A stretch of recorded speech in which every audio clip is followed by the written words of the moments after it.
नए आपराधिक कानूनों का क्रियान्वयन हो रहा है। इस उपलक्ष्य में मुजाहिदपुर थाना में आप सभी हमारे क्षेत्र के जागरूक जनता, पूरे प्रतिनिधि और गणमान्य व्यक्ति, आप लोग यहाँ पर आए, इस कानून के बारे में जानकारी वगैरह जो हम लोग आप लोग के साथ साझा करेंगे, तो आप लोग का हम स्वागत करते हैं। 3 कानूनों का बदलाव हुआ है।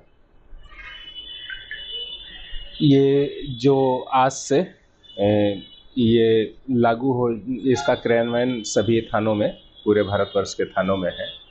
पहले था भारतीय दंड संहिता जो 1860 में, इससे पहले आईपीसी जिसको कहा जाता था, दंड संहिता, उसको अब बना दिया गया है।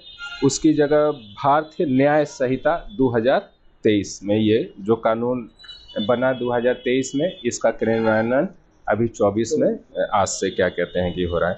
दूसरा, पहले दंड प्रक्रिया संहिता 1973 था, जो प्रोसीजर जो पुलिस के द्वारा फॉलो किया जाता था, जो अधिकार था अनुसंधान का, उसमें दंड प्रक्रिया संहिता के तहत ही पूरा पुलिस को अनुसंधान का पावर वगैरह मिला हुआ था। उसका क्या वे हो, किस धारा के तहत हमको एफआईआर करने का शक्ति मिलता है, चार्जशीट करने का शक्ति मिलता है, जो भी था, किसी की जब्ती वगैरह का, सीजर वगैरह का, ये सब प्रोसेस वगैरह था भारतीय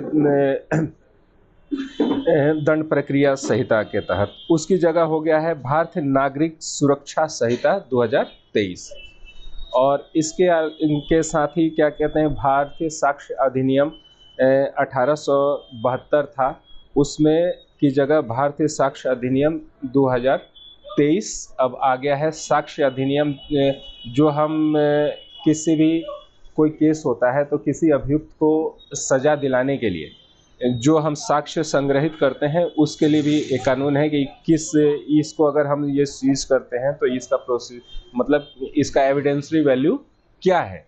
तो अब उसमें भी बहुत अमूलचूल बदलाव किया गया है।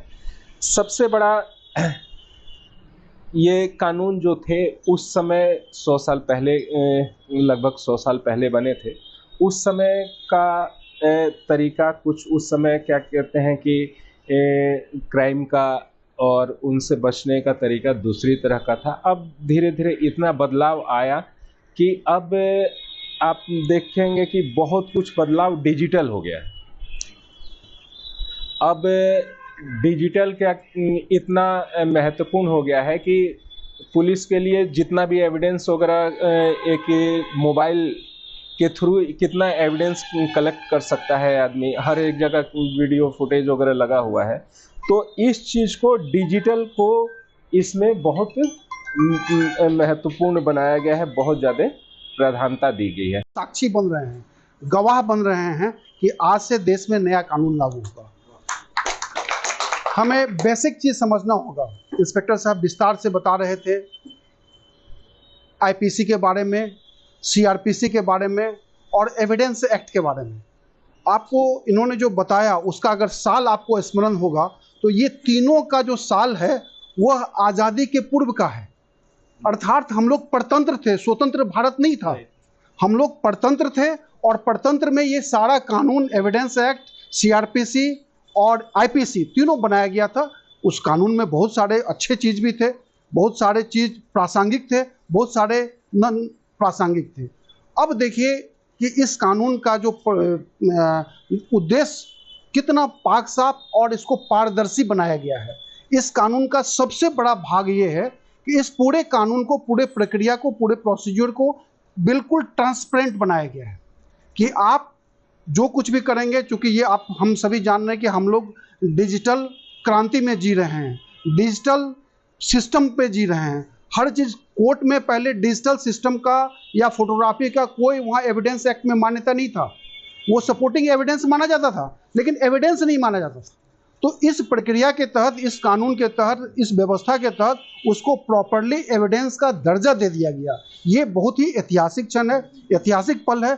और नागरिकों को इतना ज़्यादा सुविधा होगा कि पहले किसी सिविल सोसाइटी के लोगों को अगर पुलिस चाहे तो एक आर्म्स बाजार से खरीद करके अगर कमर में डाल दे और उसको आर्म्स एक्ट के नियमों का अनुपालन करते हुए चालान कर दे तो न्यायालय भी विवश था उसको जेल भेजने के लिए। लेकिन अगर आज की तारीख में अगर किसी भी नागरिक को पुलिस अगर रिकवरी करती है, आर्म्स पकड़ती है, तो उसको डिजिटल भी प्रूफ करना होगा, अर्थात उसको अपना कैमरा चालू करना होगा और दिखाना होगा कि हम जो कर रहे हैं ये तलाशी के नियमों का पालन करते हुए कर रहे हैं और इनके पास से सचमुच आर्म्स बरामद हुआ है, इस तरीके से सारा आर्म्स बरामद हुआ। तो ये एविडेंस एक्ट में जो परिवर्तन किया गया है एक जबरदस्त परिवर्तन है।